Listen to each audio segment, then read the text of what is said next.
तो सत्संग में हमें वो खुराक मिलती है जो हमारे मन को मजबूती देती है, हमारे मन को सुंदरता प्रदान करती है। ऐसी संगति हमेशा से ही कल्याणकारी मानी गई है और ऐसों का संग ही एक वरदान माना गया है। और युगों युगों से संतों महात्माओं ने ऐसी संगत करने के लिए ये प्रेरणाएं दी हैं।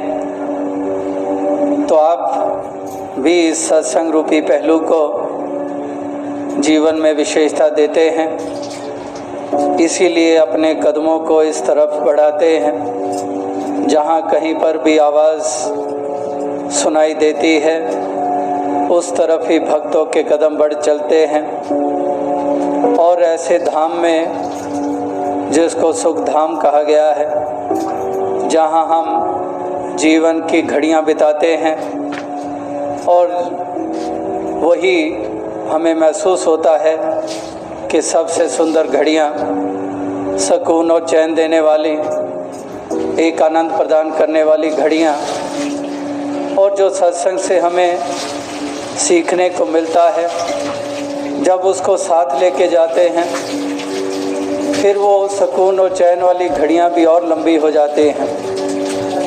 कहने का भाव यही है जो दास बात कह रहा था कि महापुरुष, संत जन, भक्त जन वो जो कुछ भी सत्संग में सुनते हैं और जो कुछ भी सत्संग में सुनाई देता है, ये आधारित होता है उस रोशनी के ऊपर, उस ज्ञान के ऊपर, उस बोध के ऊपर। और वो ज्ञान, वो बोध जो हमें मुक्ति भी प्रदान करता है, जिस ज्ञान के होने के बाद ही भक्ति को सही स्वरूप मिलता है। जिस तरह से हम निरंतर पढ़ते सुनते आ रहे हैं कि इस निराकार दातार के बोध के बगैर की हुई भक्ति भक्ति भी नहीं कहलाती है, वो भी एक जिज्ञासा हो सकती है, वो केवल एक प्राप्ति की इच्छा हो सकती है, वो केवल और अन्य प्राप्तियों के लिए वो की हुई क्रियाएं हो सकती हैं। लेकिन असल भक्ति की यात्रा आरंभ होती है एक के सत्य का बोध हो जाने के बाद। तो इसलिए सत्संग में हमें ये भी सुनने को मिलता है कि वाकई ये उजाला हमारे जीवन में आया। तो यहाँ पर जहाँ ब्रह्म ज्ञानियों का एक ऐसा स्वरूप होता है, एक ब्रह्म ज्ञानियों की संगति जिसको हम कहते हैं, ये वास्तविकता में उस ज्ञान रूपी रोशनी के ऊपर आधारित होती है। एक इस रोशनी को समक्ष रखकर, इस ज्ञान को समक्ष रखकर ही कहा सुना जाता है। कहने वाले भी इस ज्ञान को समक्ष रखकर कह रहे हैं और सुनने वाले भी, जिनको खुद को भी यही बोध है, वो भी इस ज्ञान रूपी कसौटी को सामने रखकर, ये ज्ञान रूपी ज्योत को सामने रखकर ही सुन रहे हैं। ये कहना और सुनना, ये मनन दोनों तरफ हो रहा है। और इस प्रकार से अगर भक्ति की भी बात कर रहे हैं तो उसमें भी फिर एक ज्ञान को समक्ष रखा जाता है। एक केवल अंधेरे में तीर नहीं चलाए जा रहे हैं, एक ज्ञान को समक्ष रखकर ये सब कुछ कहा सुना जा रहा है। अगर सिफ्त की जा रही है तो ज्ञान मिला है, तो उस ज्ञान के आधारित ये सिर्फ शलाघा की जा रही है। इस परमात्मा ईश्वर निराकार के गुणगान किए जा रहे हैं। इसी प्रकार से ये ज्ञान ज्योत जगी है, इसलिए गुरसिक के प्रति आदर सत्कार का भाव मन में बन रहा है। ये ज्ञान की ज्योत जगी हुई है, इसलिए एक समर्पण भाव ये प्रबल हो रहा है। तो इस तरह से कहने का भाव यही है कि भक्त, महापुरुष, संत जन वो लगातार इसी प्रकार से अपने आप को ढालते चले जाते हैं इस सांचे में, ज्ञान के सांचे में, गुरमत के सांचे में, एक भक्ति के सांचे में। ये इस प्रकार से अपने आप को ढालते चले जाते हैं। और इन सांचों में जब जीवन ढल जाता है तो एक सुंदर स्वरूप बनता है, क्योंकि सांचा इतना सुंदर है, सांचा इतना मजबूत है कि इस सांचे में जो कुछ भी ढलेगा वो सुंदरता को स्वरूप बनेगा। तो इसलिए ऐसे सांचे में ये ढल जाना, एक ज्ञान मेरे कर्म के रंग से उसको रंग देना, इस प्रकार से ये महापुरुष, संत जन, भक्त जनों की वाणी वो इसी और ही हमें अग्रसर करती है। इस प्रकार से बाबा बूटा सिंह जी ने शहंशाह बाबा अवतार सिंह जी से पूछा और पूछा कि कितने हैं यहाँ पर, और किसी ने गिन के बताया कि इतने हैं, लेकिन बाबा अवतार सिंह जी का जवाब यही था कि एक ही, कि मुझे तो एक ही नज़र आ रहे हैं, कोई है ही नहीं, 10, 20, 50 नहीं है, एक ही है। मुझे वो शरीरों से आगे नज़र आ रहा है, वो जोत नज़र आ रही होती है। तो इस तरह से ज्ञान को किस कदर समझा जाता है, ज्ञान को किस तरह से अपनाया जाता है, ज्ञान की पकड़ कौन कौन कर पाता है, उसकी अवस्था उसी के ऊपर निर्भर किया करती है।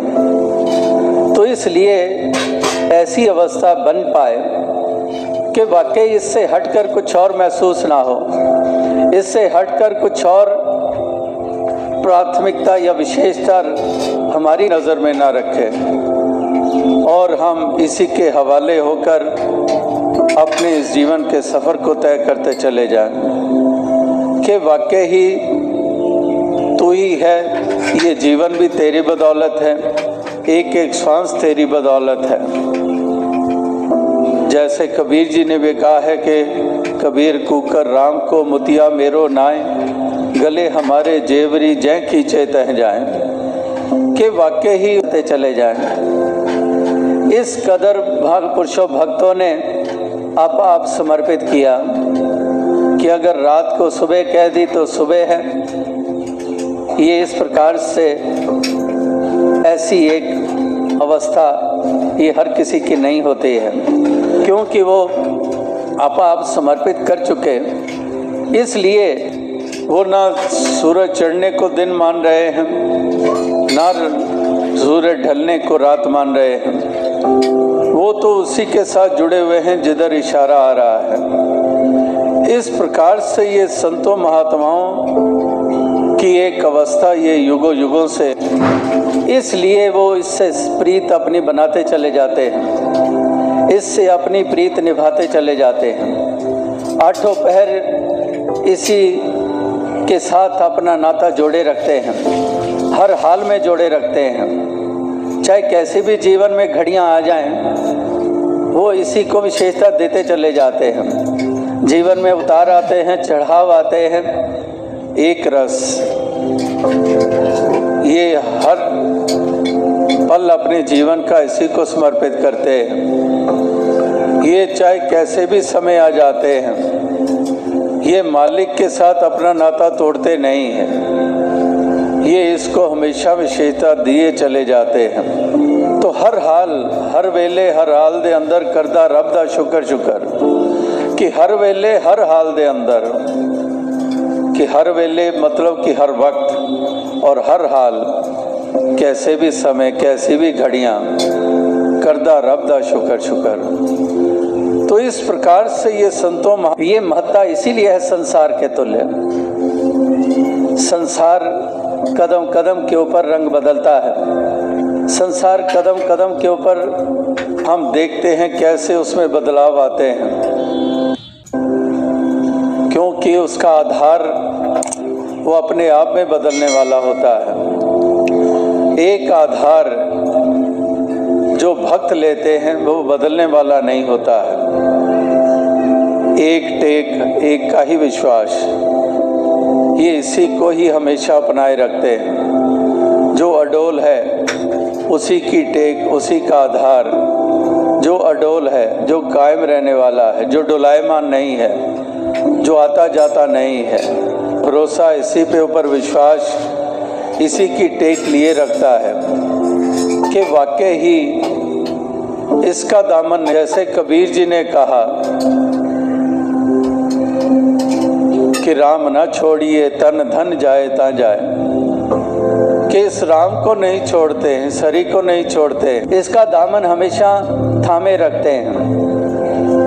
केवल और केवल एक सच्ची प्रीत जिसकी होती है, वो ही वास्तविकता में बेगर्ज ये प्यार करते चले जाते हैं।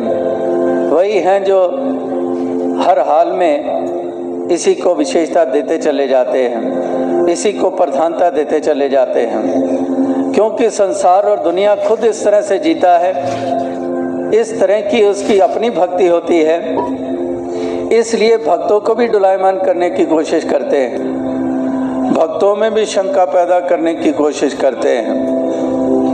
कई भक्त महापुरुष संत मिलते हैं जिनके अपने ही रिश्ते नाते रिश्तेदार वही एकदम से संशय सामने रखने वाले आ जाते हैं, डुलायमान करने के लिए सामने आ जाते हैं कि तुम इस तरह से ऐसा हो गया, तो उन भक्तों को भी डुलायमान करने की कोशिश करते हैं, क्योंकि खुद वो भक्ति उनकी अपनी इस तरह पे आधारित है कि अगर प्राप्तियां हैं तो महत्ता है, और अगर प्राप्तियां नहीं है तो फिर उनके अपने जब मन नहीं खड़े होते तो औरों के भी डुलायमान करने की कोशिश करते हैं, क्योंकि उनके पैमाने यही हैं। लेकिन भक्तों का ये पैमाना हरगिज कभी नहीं रहा है,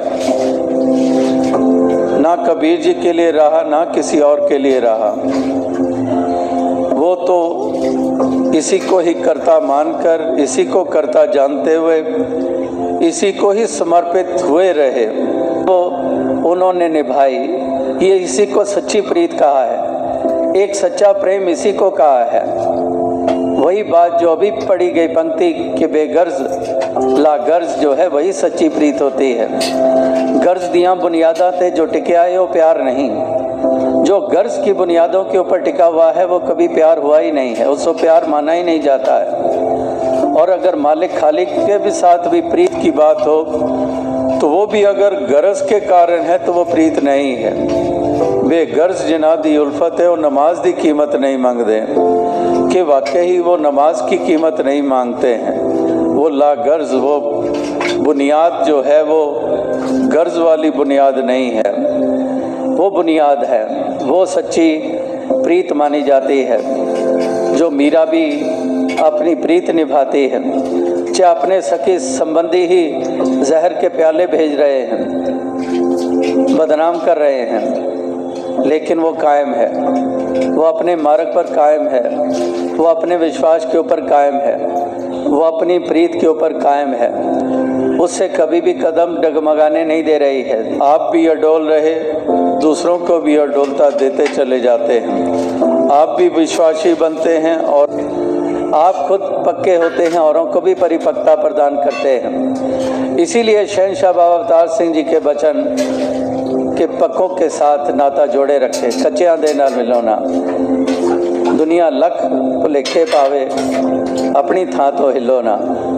ये शहंशाह बाबा अवतार सिंह जी के वचन, जिनके अपने जीवन में कितने कितने ऐसी रुकावटें आई, तो वही उन्हीं के वचन हैं कि वाकई ही पक्कों के साथ मिले। जहाँ से दास ने बात आरंभ की, सत्संग का महत्व, संतों का संग, जो वाकई ही इसके ऊपर टिके हुए हैं, सेवा में समर्पित हैं, तन की सेवा कर रहे हैं, धन की सेवा कर रहे हैं, हमेशा मन में शुभकामनाएं करते हैं, उत्साहित रहता है मन। जिस लिए अभी भी 2 दिन के बाद अभी भी अनाउंसमेंट हुई कि किस तरह से ये समाज के प्रति भी अपना उत्तरदायित्व समझते हैं, और जिनका स्वभाव ही बन चुका है दूसरों के काम आने का, सेवा करने का, ये नाना प्रकार के योगदान दे रहे हैं। कहीं साफ सफाई के अभियानों में योगदान दे रहे हैं, स्वच्छता अभियानों में